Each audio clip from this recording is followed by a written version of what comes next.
Today I'll be reading David the Duck. Today there will be a new sound, which is I as in pie.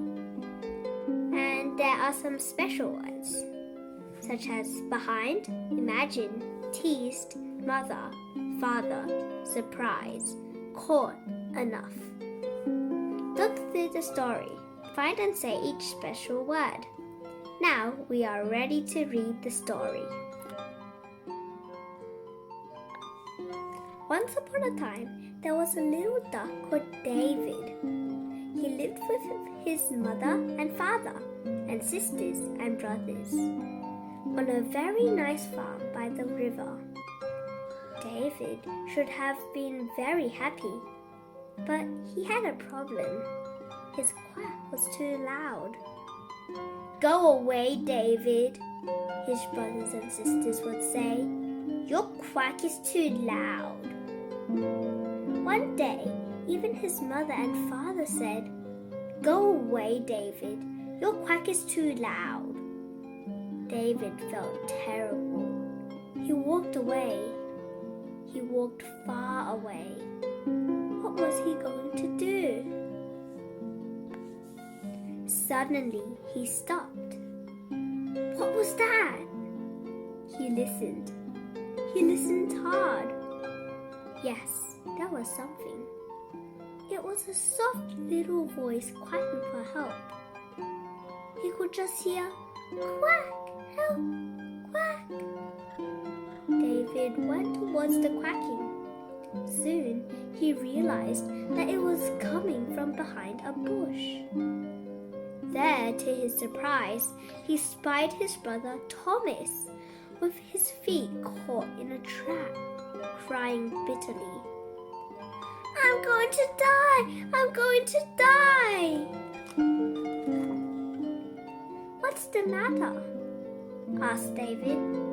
Thomas got such a surprise when David spoke. Then he cried even more loudly. "I've tried and tried. I thought I was going to die. I've quacked and quacked for hours, but no one would come." "No one came because no one could hear you," answered David. "Your quack is just too soft." "But never mind, Thomas," David went on. "I'm here now and I'll soon get you out." David went to work on the trap. David told Thomas to lie down. He pulled and pulled on the teeth of the trap, but he could not open it. His beak was just not strong enough. Thomas started crying again. Louder and louder he cried. Then he started moaning. "I'll die! I'll die!" "Oh, shut up, Thomas," shouted David. "You won't die. I'll quack and get help." "But no one can hear us," sobbed Thomas. "I've quacked for hours." "No one can hear you," said David. "Your quack is too soft, but they will hear my quack. Just wait and see." David started to quack. He quacked and he quacked. It was the loudest quack you could imagine. Way back at the farmyard, Mother Duck prickled her ears. "Do you hear that quacking?" asked Mother Duck. Mother Duck listened. "It sounds like someone quacking for help," he said. Mother Duck looked around for her ducklings. She was worried. "David and Thomas are not here. I wonder if they're safe. Come on, Father Duck. We must go and see." Mother Duck and Father Duck ran quickly towards the sound of the quacking. It came from a long way off. They became more and more worried as they went. At last, they arrived at the bush. Goodness, David! Goodness, Thomas! Whatever is the matter? Thomas started quacking madly, but David spoke up. Thomas has his foot caught in a trap. He's been here for hours. That's why he is so upset. He thought he was going to die.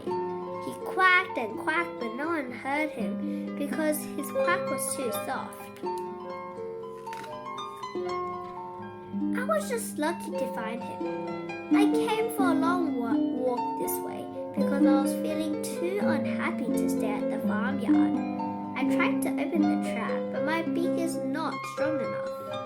That's why I quacked for help. Mother Duck and Father Duck went to work on the trap. With their strong beaks, one pulling one way and the other pulling the other way, they soon had the trap open. Thomas hugged David. He hugged him and hugged him. Soon, they started back towards the farmyard. No one ever teased David again about his loud quack. Good boy, said Mother Duck and Father Duck. I would have died if it wasn't for David's quack, said Thomas. Yes, David is a wonderful duck, replied Mother Duck and Father Duck. The end. Today's story was called David the Duck.